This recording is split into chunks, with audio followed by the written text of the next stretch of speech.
아기를 낳아 키우는 자녀 양육과 같다고 할 것입니다. 엄마와 아빠가 한 생명을 잉태할 뿐 아니라 그 생명을 양육하기 위해서 자신의 전 인생을 갈아 넣어 책임지는 것처럼 여러분, 전도는 그런 희생과 각오가 필요하다는 것입니다. 그렇게 한 영혼이 그리스도의 장성한 분량의 사람이 될 때 하나님께서 얼마나 기뻐하시겠습니까? 여러분, 그렇다면 여러분은 어떤 전도자의 마음을 품고 있으십니까? 여러분, 오늘 말씀 영혼을 끝까지 책임지는 전도자가 되라, 이 제목을 가지고 전도자의 자세를 점검하시는 이 새벽 되시기를 주의 이름으로 축원합니다. 오늘 본문의 내용을 자세히 살펴보겠습니다. 바울은 1, 2차에 걸친 전도 여행을 통해서 복음을 전하며 각 지역의 교회들을 세웠습니다. 그리고 자신이 세운 교회들을 위해서 진심을 다해 기도했으며 할 수만 있다면 다시 방문해 성도의 믿음을 굳건하게 세운 일을 해왔습니다. 그런 교회들 중 하나가 데살로니가 교회였습니다. 바울이 데살로니가의 그 교회에 가고 싶었지만 누가 막았다고 그는 말하고 있습니까? 우리 데살로니가전서 2장 18절 말씀 같이 읽겠습니다. 시작. 그러므로 나 바울은 한 번, 두 번 너희에게 가고자 하였으나 사탄이 우리를 막았도다. 여러분, 사탄이 바울 일행을 막았다고 했습니다. 여러분, 당연하겠죠. 바울은 영적 전쟁 중이었기 때문에 데살로니가 교회는 바울이 오랜 시간 공을 들인 것도 아니었는데 굳건히 세워졌으니까 사탄이 얼마나 질투가 났겠습니까? 그래서 바울로 하여금 그것을 방문하지 못하도록 막았던 것입니다. 바울에게는 너무나도 자랑스러운 교회였기에 바울은 직접 가지 못한 대신에 자신의 분신 같은 인물을 보내었던 것입니다. 바로 디모데였습니다. 이렇게 바울은 고린도에 머물면서 데살로니가에 직접 갈 수 없었기에 디모데를 보낸다는 편지를 썼습니다. 데살로니가전서 3장 2절 말씀, 우리 형제 곧 그리스도의 복음을 전하는 하나님의 일꾼인 디모데를 보내노니 이는 너희를 굳건하게 하고 너희 믿음에 대하여 위로함으로. 아멘. 이렇게 이 디모데를 보내었습니다. 여러분, 디모데는 바울이 아끼는 형제였습니다. 그리스도의 복음을 전하는 자였으며 또 하나님의 일꾼이었으며 성도의 믿음을 굳건하게 세우는 그런 일을 하는 사람이라고 그렇게 그 인정을 받았던 것입니다. 바울은 디모데를 통해서 그렇게 데살로니가 교회가 든든히 서기를 바랬습니다. 아무튼 바울이 궁핍과 환난 가운데서도 위로를 얻을 수 있었던 이유가 그렇게 해서 무엇이라고 말하고 있습니까? 우리 데살로니가전서 3장 7절 같이 읽겠습니다. 시작. 이러므로 형제들아, 우리가 모든 궁핍과 환난 가운데서 너희 믿음으로 말미암아 너희에게 위로를 받았노라. 아멘. 여러분, 그렇습니다. 바울에게 가장 큰 기쁨은 교회와 성도들이 환난 중에도 믿음 안에서 든든히 세워져 간다. 지금 그 소식이 그에게 가장 큰 위로였다고 말합니다. 그렇지 않습니까? 전도자에게 가장 큰 위로는 정말 자기가 전도한 사람이 믿음 위에 섰다는 소식, 이것보다 더 좋은 소식이 뭐가 있겠습니까?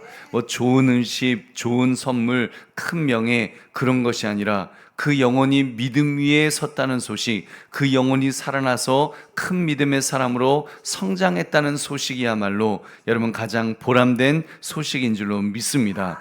그는 이 힘으로 또 다른 지역에 복음을 전하고 그렇게 교회를 세웠던 것입니다. 사도 바울이 그렇게 수많은 그런 교회를 세우고 그가 그 사역을 죽을 때까지 계속할 수 있었던 것은 바로 그 힘으로 또 다른 지역에 복음을 전하고 그렇게 교회들이 세워지는 것 때문에 그는 그 일을 감당한 줄로 믿습니다.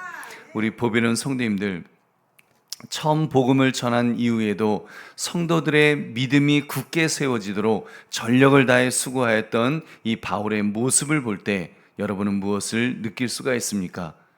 여러분, 복음 전파는 복음을 처음 전하여 믿게 만드는 것도 중요하지만 성장을 책임져야 된다는 것을 우리는 깨닫게 됩니다.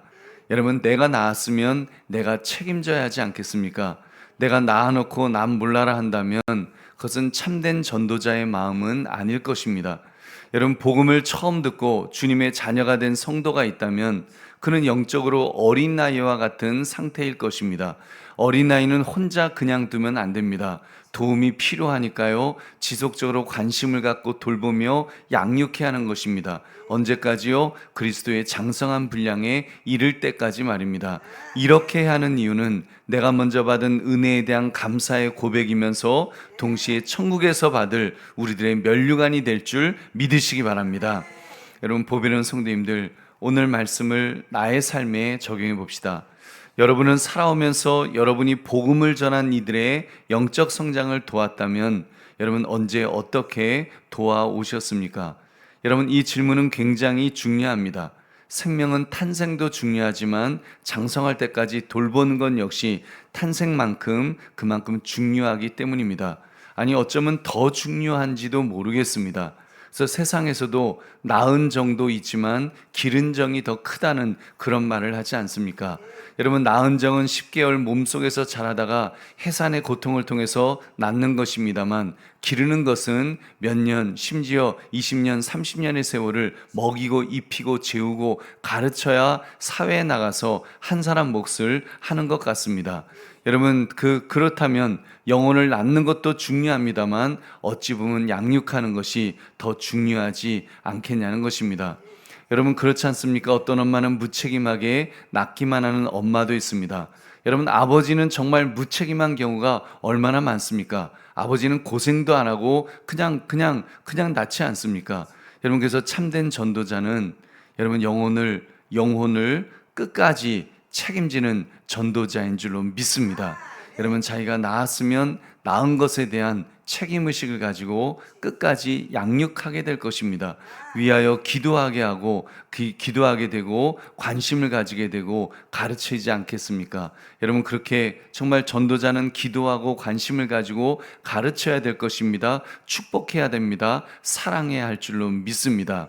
우리 보배로운 성도님들, 여러분이 복음을 전했던 대상자나 주변의 믿음이 연약한 이들의 신앙을 성장시키기 위해서 그렇게 애를 씁시다.